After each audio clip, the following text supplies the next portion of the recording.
Okay बच्चों, तो अब हम करने जा रहे हैं एक्सरसाइज 7.2 का क्वेश्चन नंबर 5। ठीक है, बोर्ड में कुछ रेशियो वाले क्वेश्चन पूछे आते हैं, डेफिनेटली पूछे ही जाएंगे रेशियो वाले क्वेश्चन। ठीक है ना, उनका फेवरेट टॉपिक है 3 मार्क्स के लिए ये। ठीक है, कोऑर्डिनेट ज्योमेट्री से रेशियो वाला क्वेश्चन है, कंफर्म है। ठीक है, तो पहला क्वेश्चन है find the ratio in which the line segment joining the point A and B.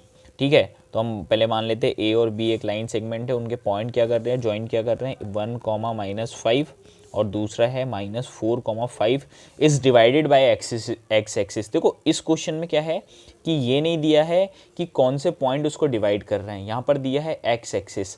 तो जैसे ही उसने एक्स एक्सिस लिखा है तो हमको याद रखना आगे x आएगा और जो y है उसकी जगह 0 आएगा। यदि वो यहाँ पर y एक्सिस लिखता, क्या लिखता बच्चों, कि यदि x एक्सिस की जगह y एक्सिस लिखता तो y कहाँ पर होता है, पहले हम ब्रैकेट लगाते हैं तो हम देखते हैं ब्रैकेट में आगे x होता है पीछे y होता है।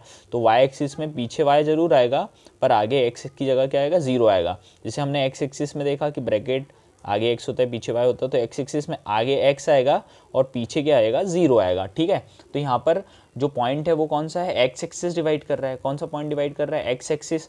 तो हम जो C पॉइंट मानते हैं कि जो डिवाइड कर रहा है वो पॉइंट x एक्सिस की जगह हम क्या ले लेंगे, x,0। तो हमको रेशियो भी फाइंड करना है, फाइंड द रेशियो। तो रेशियो की वैल्यू हम क्या ले लेंगे, k:1। ठीक है, अब हम इसको कैसे सॉल्व करेंगे, देखो सबसे पहले इस क्वेश्चन में हमको देखना है कि यहाँ पर तो x है और यहाँ पर 0 है। तो पता है हम रेशियो कब फाइंड कर पाएंगे, जहाँ पर 0 लिखा होगा वहाँ पर। तो 0 कहाँ पर लिखा है, y कोऑर्डिनेट की जगह लिखा है, कहाँ लिखा है, y कोऑर्डिनेट। तो यहाँ पर 1 का मल्टीप्लाई भी हम तो हम 0 इक्वल रखेंगे, मतलब y यहाँ पर हम लिख रहे हैं इक्वल।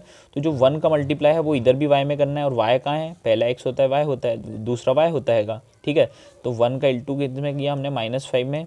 फिर प्लस करते हैं k का मल्टीप्लाई भी इधर भी हम किस में करेंगे, y वाली टर्म में, प्लस k/5। क्लियर है बच्चों। ठीक है, और अपॉन में क्या रख देंगे, k+1 रख देंगे। ठीक है, तो यहाँ पर 0 इक्वल टू 1 × -5, 1 प्लस में 5 माइनस में, तो 1 × -5 -5 हो जाएगा, प्लस 5 × k हो जाएगा 5k, अपॉन में आ जाएगा k+1। ठीक है, ये दो टर्म है बच्चों, तो दो टर्म का मल्टीप्लाई 0 में होगा तो ये 0 बन जाएगा। 0 इक्वल टू -5 प्लस 5k, और -5 इधर चल जाएगा तो क्या हो जाएगा, +5। तो 5 इक्वल टू क्या आ जाएगा, 5k। अब k की वैल्यू निकालनी है तो क्या हो जाएगा, ये अपॉन में 5/5, तो ये क्या हो जाएगा 1। ठीक है, तो k की वैल्यू क्या आ गई, 1 आ गई हमारी। k की वैल्यू क्या आ गई, 1। रेशियो हम क्या लेके चले थे, k:1, तो रेशियो आ जाएगा हमारा 1:1। रेशियो क्या आ जाएगा हमारा, रेशियो आ जाएगा 1:1। पर क्या हमको फाइंड द रेशियो, देखो क्वेश्चन पढ़ेंगे तो दो पूछा है, पहले रेशियो भी पूछा है, फाइंड द रेशियो, और लास्ट में पूछा है find the coordinate of the point of division. यहाँ के कोऑर्डिनेट भी निकालना है, मतलब x की वैल्यू भी निकालनी है। ठीक है, अब यदि हमको x की वैल्यू निकालनी है, ध्यान से देखना, हमको x की वैल्यू निकालनी है तो ये x आगे दिया है, तो x कहाँ दिया है, आगे। अब यहाँ पर x की वैल्यू निकालनी है तो k का मल्टीप्लाई किस में होगा, x वाले में होगा, किस में होगा, x में। तो हमने k का मल्टीप्लाई क्या कर दिया, -4। ठीक है, फिर यहाँ पर 1 का मल्टीप्लाई भी किस में होगा, x में होगा। तो 1 का मल्टीप्लाई किस में होगा बच्चों, 1 में होगा, किस में होगा, 1 में होगा। ठीक है, तो हम 1 का मल्टीप्लाई कर देंगे x वाले में, दैट इज़ 1 का मल्टीप्लाई होगा 1 वाले में, और अपॉन में आ जाएगा k+1। ठीक है, तो x की वैल्यू आ जाएगी k × -4 आ जाएगी, -4k + 1 × 1 आ जाएगा 1 अपॉन k+1। अब यहाँ भी हम k की वैल्यू क्या निकाल चुके हैं, 1 निकाल चुके हैं, तो यहाँ पर k की वैल्यू सिंपली 1 रख देंगे। तो x = -4 × 1 + 1 अपॉन में k की जगह क्या रख देंगे, 1 + 1। तो -4 × 1 हो जाएगा आपका -4 + 1, ये हो जाएगा आपका 2। तो x की वैल्यू क्या आ जाएगी बच्चों, -4 + 1 कितना हो जाएगा, -3 अपॉन में क्या आ जाएगा 2।